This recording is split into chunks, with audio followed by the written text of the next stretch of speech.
Welcome to The Point. We're happy to have with us this week two frequent guests. I'm going to have to put you on the payroll if I keep this up. But first, from Ottawa County, County Clerk Justin Roebuck, and from Kent County, Lisa Postumus-Lyons, County Clerk from Kent. The reason I asked you to come back, and we scheduled this months ago when we did the one before the primaries, is because there is nothing more important in this election, I don't care who you vote for, than people understanding the integrity and security and safety of the election.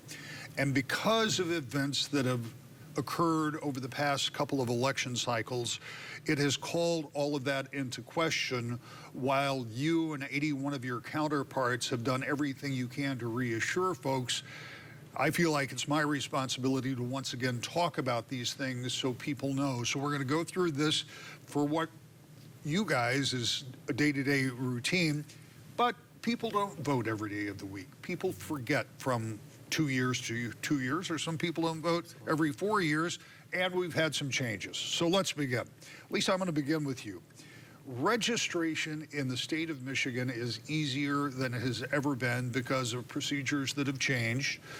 You can go register right now, or you can register at 1 o'clock on election day. Not a great idea, by the way, but talk about being prepared, starting with the very basics of registration. Bottom line, if you want to vote, you've got to be registered. And Michigan is a same day voter registration state. So that means our voters can go and they can register at any point up until the election. We always want to encourage voters to register way in advance. But if you're one of those procrastinators, which I can appreciate, you can go to your local clerk's office within, any time from 14 days up through election day. That's when you go to your local clerk, city or township. Then you register right there. You'll be given an opportunity to cast an absentee ballot there, or you will be given, a registration receipt where you can go to your own polling location and cast your ballot. Voter registration is also automatic when our citizens have in transactions at the Secretary of State. If you're getting a new license, if you're changing that license, you're automatically going to be registered to vote unless you opt out. There's different ways our voters can get registered. You can do that online. You can do that through the mail. You can do that in person. When you're online, you've got to have your state ID number or your driver's license number or your last 4 digits of your Social Security number. What about residency? What about ID? What you talked about a state ID or a driver's license number, Social Security number. How long do I have to be in my residence in order to be registered to vote in that precinct? Yeah, that's a great question. And so Michigan still has a 30-day residency requirement for voter registration, but if you've recently moved and just haven't updated that process, there are a lot of ways, as Lisa was just saying, to do that. And I think, step number 1 in that voting plan is voter registration. But it is so important to have a plan. And one of those elements of having a plan to vote is if you're voting in person, you will be asked for your photo ID. So in Michigan, it is a requirement of us to ask you for a photo ID. If voters don't have a photo ID, they can go through a process where they essentially sign some documentation. As long as they're on the poll book, and the address that they put on their application to vote matches what is in the poll book and they're a registered voter, they can still proceed and vote. But always a great idea to make sure that you bring your photo ID with you when you actually go in to vote early or in the precinct. If you don't have that ID and you're still allowed to vote, does that become a provisional ballot? Great question. No, actually, so Michigan's law, and which is now enshrined in our state constitution, the voter, again, they are eligible to cast that ballot if their address on the application to vote matches what's in the poll book. So that's really important. You still have to be registered, still have to sign that legal document, but basically you're signing an affidavit saying, I'm not in possession of photo ID, but I am who I say I am, and I'm casting a ballot. And that is a really small percentage of Michigan voters. I think the statistic in 2020 was somewhere around 0.0019% of voters in the state of Michigan in that presidential election used the option of the affidavit instead of photo ID. Which is good, because that shows that people are paying attention and showing up with the right documentation. One of the reasons we're doing this show right now, and in full transparency, we're taping this on a Friday afternoon, because starting this weekend, we'll start getting absentee ballots out, first to military overseas and serving elsewhere, and then a few days later, that no reason absentee ballot goes out. Now, we've been doing this for a while, and I think people are more used to it. Many people are already on that permanent list where they automatically get absentee ballots. But tell me about that process a little bit, about how you get on the absentee list, if you want to do that every time, or if you just want to do it this time because you're going to be gone or you're going to be busy. Sure. You know, like you said, it's about time to start voting. So that's why it's important to make a plan. You mentioned our military and overseas ballots are going out on the 21st, which is Saturday. And then throughout next week, you'll start seeing the absentee ballots for those who have been on the permanent absentee voter list, that automatic ballot list, or anybody who has sent in an application. If you're not on that automatic ballot list, you can still vote absentee. What you have to do is fill out an application, and you're going to sign that application.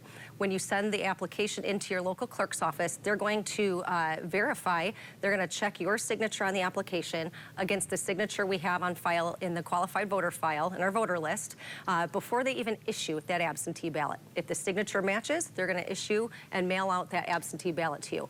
Once you, you know, some people vote right away and they send it in. You can, postage is paid, so you can send it in the mail. You can put it in a secure and monitored drop box, or you can drop it off in person at the clerk's office. But some people hang on to those ballots. If you get down to the wire where we're, you know, a week or 10 days before the election, I always recommend you drop it off in person or put it in a secure absentee ballot drop box. You know, it's really critical. We want to make sure that your ballots arrive by the time the polls close on Election Day at 8 p.m. When you do return your absentee ballot, you must make sure that you've signed your signature on the back of that absentee ballot envelope, because before it's accepted and ready to be tabulated, the clerk is again going to verify that that signature on the envelope matches the signature we have on file. If for some reason you forgot to sign the back of the envelope, the clerk is required. They'll notify you, and you've got 3 days to cure that absentee ballot signature. Justin, two questions. Yeah. One is, and I'll give them both to you at once, and you can respond. One is, I want to know how this rule, this no reason absentee, has changed your job as a county clerk, because it is kind of a wholesale change. I mean, before you had to have some kind of a reason. It wasn't terribly hard to get an absentee ballot, sure. But by taking off any restrictions on that, I'm sure it must have changed the way you get ballots. But here's maybe the biggest question. I cast my absentee ballot a week from today, and something happens, and I don't want to vote for John Smith anymore. I just voted for John Smith, but John Smith just said something I don't like. Am I out of luck? Yeah, two great questions. I mean, yes, absolutely. Absentee voting has expanded and given Michigan voters obviously a lot more choice, and it's certainly resulted in a change in how our election process works in a sense because of the volume that we're receiving, right? I mean, absentee voting is nothing new. We've been doing it here in Michigan since the Civil War. But the fact of the matter is that our laws changed in 2018, and really the next major election cycle we had was 2020, which was a pandemic year. It was a kind of a sea change for how people participated in that process. And a lot of folks said, you know what, this is it's a convenient way of voting. Again, as Lisa was pointing out, a lot of security and process checks go into that. And so it's a very secure method of voting as well. But we do have that issue sometimes, right, where things are dynamic in the political landscape. And we were talking about that just voters, before we started. It's like, what's the last big thing that's going to happen in the election, right? Right. I mean, voters can change their mind. Things can happen, right? And you do have the option to spoil an absentee ballot by going into your local clerk's office. And I believe it's a second Friday previous to the election now. So our laws have changed and shifted a little bit there as well, because processing of absentee ballots can begin earlier now under Michigan law than before. So you'll want to do it, you know, at least a couple of weeks prior to the election to give yourself that added, you know, room and flexibility. But you can go actually into the clerk's office. It has to be in writing, a request to spoil essentially your absentee ballot, and you can re-vote a new ballot. Of course, the clerk will spoil the old one. You just brought up something that I hadn't thought to talk about, but I think it's important, because you said those early ballots can be processed, Yeah. not tabulated, right? Well, actually, the law has changed to allow for the tabulation, not release of results. Very important to note that we're not releasing any results. So you ever will prior go to ahead and closing have polls. those ready to go. So at 8 o'clock, those numbers will pop up first, right? Jurisdictions can decide. So our municipal clerks, our city and township clerks all across the state of Michigan, they know their communities best. They know the volume of absentee ballots they're looking for and looking to receive. And they are making that decision as to how many days early they process ballots. But effectively, it helps the process significantly in terms of getting those results in a timely fashion, and allows us to be ready to release results And earlier. let's remember too, not only do we have so many checks and balances throughout the whole process, but we also have such transparency. There's so many opportunities for the public to come and observe how the process is going down. And so if those jurisdictions are processing and tabulating absentee ballots prior to Election Day, voters have the ability, the public has the ability to observe that. We want to ensure accountability. We want to ensure the integrity of the election. So if that's going on, it's going to be public information, and the public is certainly invited and welcome to watch that unfold. But truly, and because we've got those measures in place, I think bottom line is it's going to help ensure that we have results to our candidates, our campaigns, the media, and most importantly, our voters. We're going to have those results much sooner than we used to. And I would argue actually better in some ways for transparency, because we're not, organizations aren't having to invite their observers down, to the counting board at 2 in the morning. They can come at maybe Monday at 10, and that is publicly posted, and it's obviously transparent, open to the public. We're going to talk more about that and how people can kind of observe both during the election and prior to the election. We'll do all of that when we come back to The Point. Welcome back to The Point. Our guests are two county clerks from Ottawa and Kent County, and we appreciate you being here. I want to talk to you a little bit about something that's relatively new, and that's the early in-person voting. And Justin, let's start with you. It looks different in different jurisdictions because each jurisdiction can decide how they want to do it. It's not practical to have all of your precincts open for 9 days prior to Election Day. So in Ottawa County, how does it work? Yeah, it's a great question, and it's absolutely right. I mean, this is a part of the makeup of how decentralized our election process is in Michigan. But in Ottawa County, our early voting process is a joint collaboration between the county and local clerks. We have 4 vote centers, and they're sort of geographically split up. You can find out more at miottawa.org/early voting.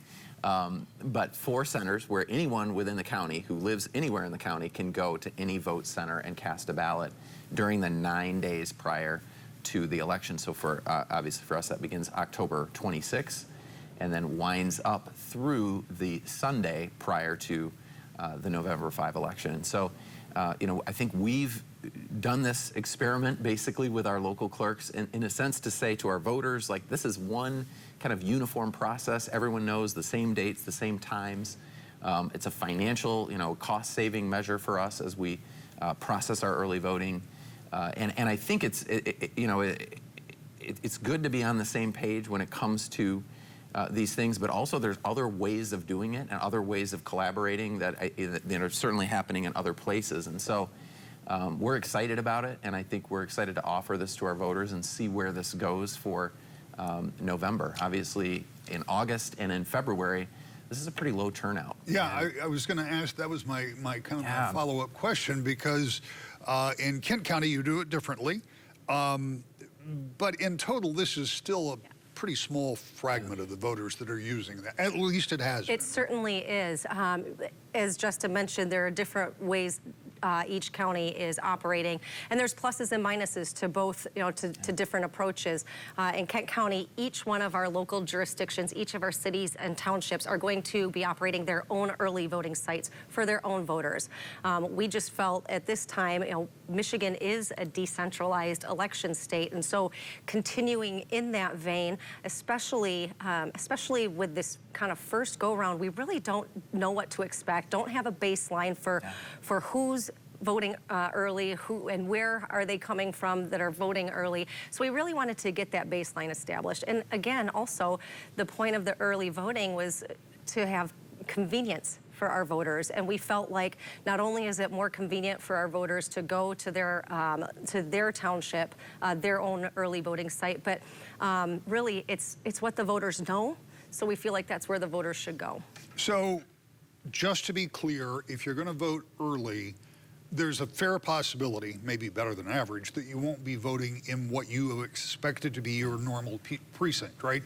So you're going to go somewhere else, but your vote still counts. Then on election day, voting will change back to your normal precinct. So just so people aren't confused. As a practical matter, and you point out there's no baseline, is this something you expect to increase over time, or do we just not know? Most definitely. In fact, I don't think the numbers really could get lower. Early voting is a lot of effort, it's a lot of expense, and we really didn't see a lot of participation. We had 3% of the people who participated in the August election. Only 3% of them utilized early voting as their method. So it would be very frustrating given all the work that it entails. But again, this is what the voters chose. This was their decision. This is a method they said they want that opportunity, that ability. So we're going to do that. We're going to step up. And again, it's new. So I can only imagine that as time goes on, as this becomes more of a regular part of our election process, you're going to start seeing many more voters utilize the method. You were here a couple of weeks ago, and you said something that resonated with me. I said something about election day, and you said, no, it's election season, and it really is. And it starts this coming week, and you can vote right up to and including what we used to think of as election day. That's really the election finale now, isn't it? So talk to me for a moment about testing, because one of the things both of you, and again, your counterparts across the state, have emphasized right up through Secretary of State is transparency. So you will both be testing voting machines starting in the next few weeks, whenever you do them, and that's all open to the public. Anybody can come and see that, right? Absolutely. Yeah, that's correct. I mean, one of the great things about the system, right, is that everything is accessible to the public to watch and see. And so what happens, each and every single device that is used, every tabulator that's used in an election from across the state of Michigan and really across the country, this is the standard, undergoes a pretty rigorous test where we're inserting a number of ballots into the tabulator to ensure that it counts what it's supposed to count, that it doesn't count what it's not supposed to. So if a voter makes a mistake or overvotes, we want to give the voter that option to correct their ballot. And then that whole process, the memory device is sealed in the tabulator. Those seal numbers are recorded in different places. The public can see and observe that whole process. One example of our centralized early voting process, we are testing roughly 9,000 ballots in a couple of weeks here for early voting alone. I mean, it is a massive undertaking. It shows the reliability and the accuracy of our system, and it shows the lengths that we take to ensure that accuracy, and it's a great opportunity for the public to come and watch that. And I know you do the same thing in Kent County. Yeah, our local clerks, our local jurisdictions, they operate the testing. Ottawa County, the county owns their equipment, and so they are responsible and required to do the equipment testing. But here in Kent County, it's our local units of government that put those tests on, and you can find out those testing schedules at our website, kentcountyvotes.com. There are so many checks and balances, both before the election, and that's dealing with our equipment testing, on election day and then post-election. Yeah, and one of the things that we need to point out is we will start getting results at 9 o'clock on election night, and hopefully things go quickly. We'll talk about that in a moment. But those results are all just temporary until the votes are certified, right? The Board of Canvassers has to certify those votes. That's really important because there's been some question about what will canvassers do.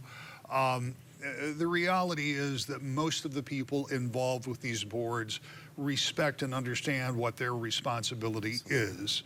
So I just want people to understand that there is still a step after voting that people have to go back, certify the election, make sure it was all the things you guys just described, and then the election becomes final. Let's talk about something that's important. County clerks all over the state, township clerks all over the state, city clerks, all of these people plus thousands of volunteers participate. Let's pretend that I don't know anything about the elections in terms of how they function, but I feel like I should get involved. How do you become a volunteer if you want to? Well, elections, they're truly the bedrock of our republic, and they're reliant upon public trust in the process. And I firmly believe that, trusting the process requires understanding how it works. And the way to do that is by education, transparency, and participation. And we kind of talked about some of those opportunities at the polling sites to observe, at the testing and these post-election process, at the canvass and the audits. But man, come and work an election. Nothing can make you trust the process more than going through the training, the rigorous training that our election inspectors, your friends, your family, your neighbors, that they all go through, and to see it and do it on the ground, because we're always looking for bipartisan. Republicans and Democrats both by law are required to be in each of our precincts, our polling or our counting boards, and our early voting sites. Yeah. When somebody asks you, somebody challenges you, as I assume they do from time to time, how do you demonstrate to them that this is a safe process? And I want to go back to 2016 and 2020. In both cases, different groups of people had questions about elections. Right. Different groups of people made unfounded claims about those elections. And as an observer, and having, as I pointed out to you guys earlier, Candace Miller back in 2000, then Secretary of State, explained to me why what happened in Florida can't happen in Michigan. I've always had a pretty high level of faith in these elections, but we're running out of time. But tell me what you tell somebody to try to make them understand that this is a fair process. Well, I think the first thing that we go to ultimately is we all want the same thing. We are all working toward election integrity, and election integrity matters. And our system is resilient. Multiple checks and balances. As Lisa just mentioned, we're required to have a bipartisan team together at every place, every major decision where an election decision is happening, where a voter's casting a ballot, whether we're certifying the election, poll workers checking people in. It's bipartisan, it's open to the public, it's transparent, it's run by professionals who have to undergo training, and it is your neighbors doing this. We encourage people to sign up and become one of those neighbors, helping the process out. But we're all in it together. I got about 25 seconds left. Your confidence that this will go smoothly and results will take how long? They'll be in when they're in. When I get results, you'll get results. But I'm not rushing you. I mean, I want to make sure everybody knows that we're planned and we're prepared for any kind of emergency. We work with our law enforcement to have a plan. We're going to keep you safe, but don't take my word for it when it comes to the process. Go and see it for yourself. They're secure, transparent, fair, and accurate. Thank you both for being here. As always, I appreciate it. We'll be right back to the point. As this election cycle comes to an end, it's important to make a plan to vote. As we've discussed, you can do so in person or on election day or up to 9 days prior to that. You can vote through No Reason Absentee. You can register right now and be prepared. We encourage you to participate. If you missed any part of this program or have questions about voting, you'll find all this information at woodtv.com. We'll see you next week. To the point.